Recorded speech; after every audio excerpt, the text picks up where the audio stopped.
भगवान कृष्ण का कृपा अनुष्ठान।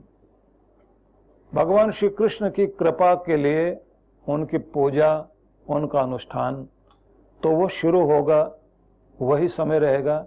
लेकिन इसमें एक छोटी सी बात और जुड़ेगी। जहां ये भगवान श्री कृष्ण का मंदिर है, इसी के साथ में नवग्रह वाटिका है। उस नवग्रह वाटिका में 9 ग्रहों के 9 वृक्ष उनके यंत्र के साथ वहां स्थापित किए गए हैं। और कमाल की बात यह है कि वो 9 ग्रहों के 9 वृक्ष, अलग अलग वृक्ष, आसमानों से, ब्रह्मांड से ऊर्जा लेकर के अलग अलग ग्रहों की धरती पर हर दिन बरसाते हैं। और वहां पर यदि मंत्र साथ में बोलकर कोई व्यक्ति पूजन करता है, ग्रह अनुकूलता अद्भुत रूप से बनती है। क्योंकि आपके ऋषियों ने 27 नक्षत्रों के अलग अलग पेड़ बताए हैं, 9 ग्रहों के अलग पेड़ बताए हैं। और अगर किसी स्थान पर 108 रुद्राक्ष के पेड़ भी हों, कल्प वृक्ष हो, कदम्ब का वृक्ष भी हो, अशोक वाटिका भी हो, तो फिर यह कहा जाता है कि वहां पर सारी वे किरणें जो आपको सकारात्मक ऊर्जा देती हैं, अनायास प्राप्त होती हैं। तो जब कृष्ण भगवान की आराधना आप करेंगे तो 9 ग्रह का पूजन भी रोज होगा, तो ग्रहों की अनुकूलता साथ जुड़ेगी। और बात इतनी नहीं है, गोपाल मंदिर गौशाला में बना हुआ है, जिसके चारों तरफ गौएं खड़ी होती हैं, जहां पर आकर के मोर बैठता रहा है।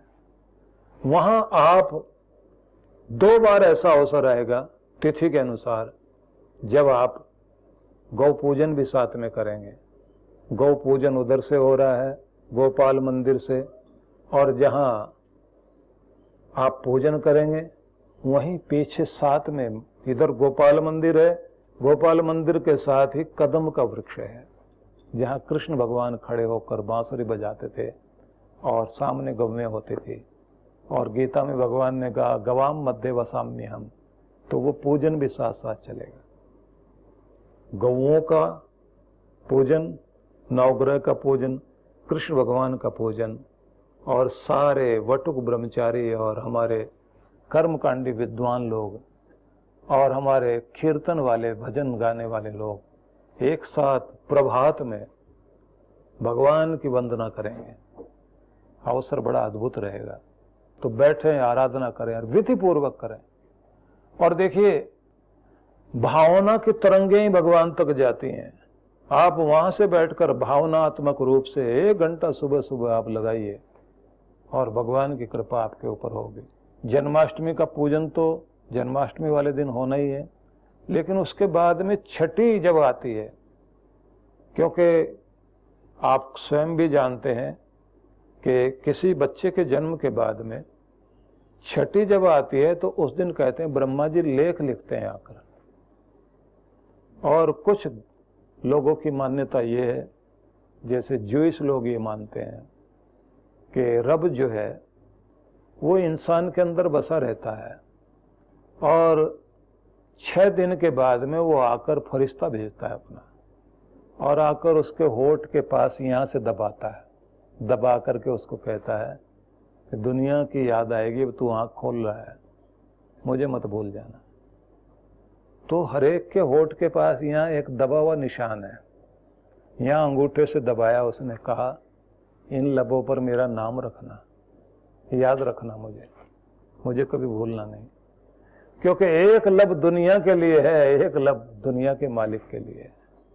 तो सच बात तो यही है कि छठी जिस दिन आती है उस दिन माना जाता है कि अब संसार की पहचान सामने आएगी, दुनिया याद आने लग जाएगी आपको।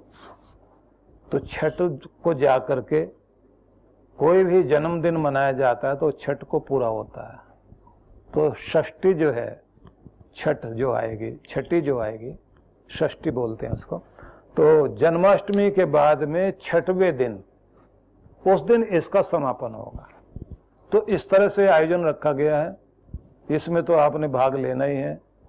और सांध्य वेला में तो हर दिन रोज वही आरती, जैसे भगवान शिव की आरती चलती है, माँ गौरी साथ में है और कैलाश शिखर पर भगवान शिव विराजमान है, और ऊपर से बहता हुआ जल जब मानसरोवर झील में आकर गिरता है और वहाँ दोनों और तटों के ऊपर जिस तरह के वो सुंदर हरियाली के मध्य पुल के ऊपर खड़े होकर जैसे आरती की जाती है, वो बड़ा मनोरम दृश्य होता है। तो पूरा आनंद इसका आप लोग लेते रहिए। आप सबको फिर से बधाई, और ये जो मैंने सूचना दी है, इस सूचना को आप लोग ध्यान में रखेंगे।